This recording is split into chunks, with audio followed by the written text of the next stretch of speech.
اینجا چارتی فالی ختمه. اینجا زمین بنه. ببین نکبتی این قواره مشاه، این وریش باز توه، این وریش بارمنه. یه با یه عزت ندارم بگم آه میه. الان یه چیزی میسازم چشتو در بیارم بعد چشمنده سوراخ حالا ببینیم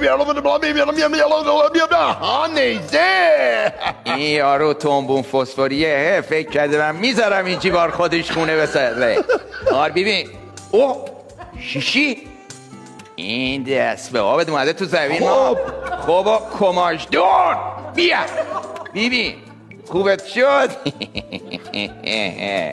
کار تموم بعد چشمنده سوراخ اینجوری بیری به علوان مالی بیری بیری پتک حالا بیری میکشی بارمن تپره که میرم غذا بخورم. نهار شیشی داری بارمنو میاری بیا.